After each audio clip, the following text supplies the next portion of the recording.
नमस्कार दोस्तों, आपका हमारे चैनल पर स्वागत है। दोस्तों, आगे बढ़ने से पहले चैनल को सब्सक्राइब कर लीजिए, बेल आइकन प्रेस कर लीजिए ताकि अगली वीडियो का लिंक आप तक पहुंच सके और हमें प्रोत्साहन मिल सके कि हम और भी अच्छी वीडियोस और नए नए टॉपिक्स पर आपके लिए वीडियो बनाकर लेकर आएँ। देखिए, आज का हमारा विषय है राष्ट्रभाषा हिंदी। राष्ट्रभाषा हिंदी पर निबंध ये है आज का हमारा विषय। राष्ट्र शब्द का प्रयोग किसी देश तथा वहाँ बसने वाले लोगों के लिए किया जाता है।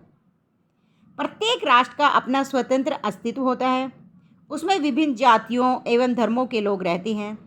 विभिन्न स्थानों एवं प्रांतों में रहने वाले लोगों की भाषा भी अलग अलग होती है। जैसे कि हमारे भारत में सभी की अलग अलग भाषाएं हैं। इस भिन्नता के साथ साथ उनमें एकता भी बनी रहती है।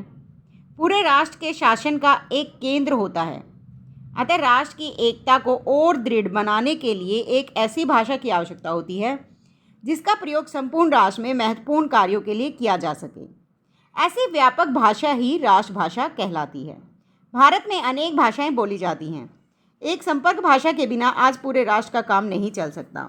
अब संपर्क भाषा कौन सी है दोस्तों? संपर्क भाषा वो भाषा होती है जिसमें सभी लोग, अलग अलग भाषाओं के जो लोग हैं वो आपस में बात करते हैं। तो एक ऐसी भाषा जिसमें सभी की जानकारी होती है, जो उसे सभी पहचान सकते हैं, सभी बोल सकते हैं, सभी समझ सकते हैं। तो ऐसी संपर्क भाषा की ज़रूरत भारत में बहुत है। सन 1947 में भारतवर्ष को स्वतंत्रता प्राप्त हुई।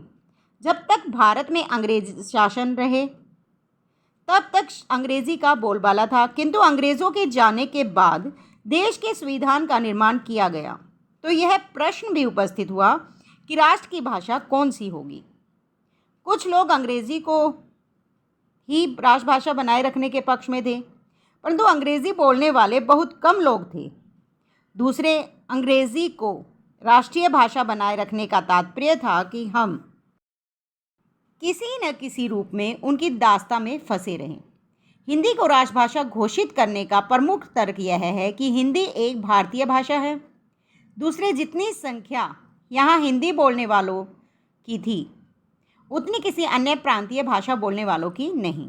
तीसरा, हिंदी समझना बहुत आसान है। चौथी बात यह है कि हिंदी भाषा अन्य भारतीय भाषाओं की तुलना में सरल है। इसमें शब्दों का प्रयोग तर्कपूर्ण है। इन सभी विशेषताओं के कारण भारतीय संविधान सभा ने यह निश्चय किया कि हिंदी को भारत की राष्ट्रभाषा और देवनागरी लिपि को राष्ट्रलिपि बनाया जाए। अब चूंकि हिंदी भारत की भाषा थी और बहुत सरल भी थी, इसे पढ़ना लिखना बहुत आसान था, तो राष्ट्रभाषा को हिंदी को राष्ट्रभाषा बनाना संविधान सभा ने निश्चित कर लिया। अब आगे देखिए, हिंदी को राष्ट्रभाषा घोषित करने के बाद उसका एकदम प्रयोग करना कठिन था। अतः राजकीय कर्मचारियों को यह सुविधा दी गई थी कि सन 1965 तक केंद्रीय शासन का कार्य व्यावहारिक रूप से अंग्रेजी में चलता रहे और 15 वर्षों में हिंदी को पूर्ण समृद्धिशील बनाने के लिए प्रयत्न किया जाए। इसी बीच सरकारी कर्मचारी भी हिंदी सीख लें, ये निर्देश दिया गया था। हिंदी को राष्ट्रभाषा घोषित करने के बाद 15 वर्षों का समय दिया गया लोगों को हिंदी सीखने के लिए। जहाँ शासन और जनता हिंदी को आगे बढ़ाने और उसका विकास करने के लिए प्रयत्नशील है, वहाँ ऐसे लोग भी हैं, ऐसे लोगों की कमी नहीं है जो उसकी टांग पकड़कर पीछे घसीटने का प्रयत्न कर रहे हैं। इन लोगों में कुछ ऐसे भी हैं जो हिंदी को संविधान के अनुसार सरकारी भाषा बनाने में से तो सहमत है, किंतु उसे राष्ट्रभाषा के रूप में स्वीकार नहीं करना चाहते। अब देखिए, हमारे ही देश में ऐसे लोग हैं जो हिंदी को राष्ट्रभाषा घोषित नहीं करना चाहते और ना ही हिंदी को आगे बढ़ाने चाहते हैं, लेकिन सरकारी भाषा बनाने के लिए तो सहमत है, लेकिन राष्ट्रभाषा नहीं। ऐसे लोग भी भारत में हैं। हिंदी एक ऐसी भाषा है जिसके द्वारा संपूर्ण भारत को एक सूत्र में पिरोया जा सकता है। निसंदेह हिंदी एक ऐसी भाषा है जिसमें राष्ट्रभाषा बनने की पूर्ण क्षमता है। इसका समृद्ध साहित्य और इसके प्रतिभा संपन्न साहित्यकार इसे समूचे देश की संपर्क भाषा का दर्जा देते हैं। किंतु आज हमारे सामने सबसे बड़ा प्रश्न है कि हिंदी का प्रचार प्रसार कैसे किया जाए। सर्वप्रथम तो हिंदी को रोजगार से जोड़ा जाए। हिंदी सीखने वालों को सरकारी नौकरियों में प्राथमिकता दी जाए। आज केंद्रीय सरकार, राज्य सरकारें एवं जनता भी एकजुट होकर हिंदी के विकास के लिए प्रयत्नशील हैं।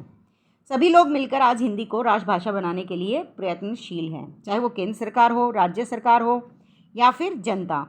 सरकार द्वारा अनेक योजनाएं बनाई गई हैं, किस लिए? ताकि हिंदी को आगे बढ़ाया जा सके, एक राष्ट्रभाषा के रूप में विकसित किया जा सके। उत्तर भारत के अनेक राज्यों में सरकारी कामकाज हिंदी में किया जा रहा है।